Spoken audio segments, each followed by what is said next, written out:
বন্ধুরা, তোমাদের সাথে রিভিউ করতে যাচ্ছি নাটক লাভ রেইন।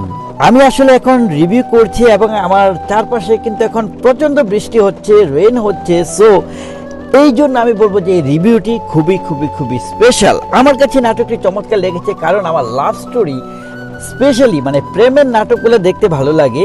তো তোমরা যদি কেউ থাকো যে কিনা লাভ স্টোরি পছন্দ করে, sweet love story, meaningful love story, এমন না যে একটা গুজামিল জোর করে কোনো কিছু ধরিয়ে দেওয়া, সেরকম না। মানে আছে না যে স্নিগ্ধ, পবিত্র, ইনোসেন্ট কিছু কিউট রিলেশনশিপ, এই রিলেশন টাইপের ব্যাপারগুলোতে আমার খুব কিউরিয়াসিটি কাজ করে। স্টোরিগুলো দেখতে ইচ্ছা করে, অভিনয় দেখতে ইচ্ছা করে, স্ক্রিপ্টটা কীরকম সেটা জাজ করতে ভালো লাগে। যদিও জাজ করা ঠিক না, বাট স্টিল যেহেতু রিভিউ করছি এখানে একটা ওপিনিয়ন দিতেই হবে। বন্ধুরা, তোমাদের সাথে যে রিভিউ করছি যে নাটকের তার নাম হচ্ছে লাভ রেইন, মানে বৃষ্টিতে যে প্রেম বা ভালোবাসা সেটি।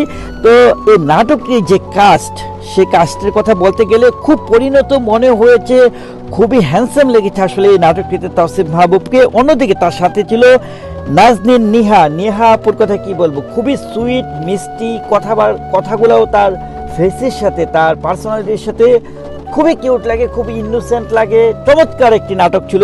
এই দুজনের কম্বিনেশনে, তাওসিফ এবং নিহা আপুর কম্বিনেশনটা এক্সিলেন্ট ছিল। দুজনকে খুবই পরিণত মনে হয়েছে। এবং নাটকের রেটিং প্রথমে দিয়ে দিই বন্ধুরা। নাটকের রেটিং হচ্ছে 8 আউট অফ 10।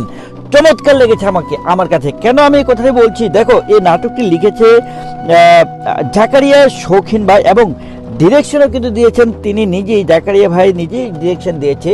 তো যে বিষয়টি খুব স্পেশাল ছিল, যে স্টোরিটা আসলে যেভাবে সাজানো হয়েছে, সবচেয়ে ডিফারেন্ট একটা বিষয় লেগেছে যে নিহা আপুর আসলে প্রথমে একটা বয়ফ্রেন্ড ছিল, পরবর্তীতে বয়ফ্রেন্ড মানে প্রথম যে বয়ফ্রেন্ড, সে বয়ফ্রেন্ড বুঝতে পারলো যে তার একটা ডিসিশন ভুল ছিল, তো সে আবার কাম ব্যাক করে নিহা আপুর কাছে।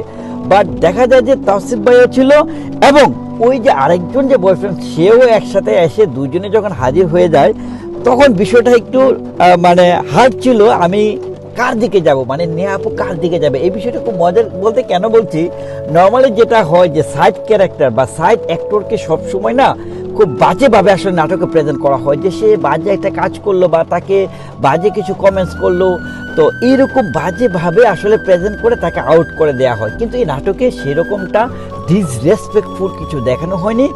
যে বয়ফ্রেন্ডটা প্রথমে তার ছিল, তাকেও খুব সুন্দরভাবে নাইসলি, পোলাইটলি এবং রেসপেক্টফুলি আসলে প্রেজেন্ট করা হয়েছে। Just because of giving that respect, I love the way they presented this story.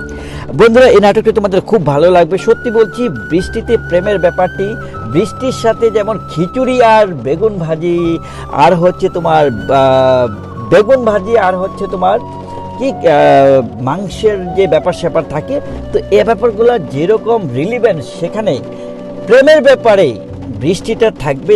বন্ধুরা, তুমি নাটকটি দেখো, কেমন লাগছে নাটকটি দেখে আমাকে অবশ্যই জানিও। Thank you so much.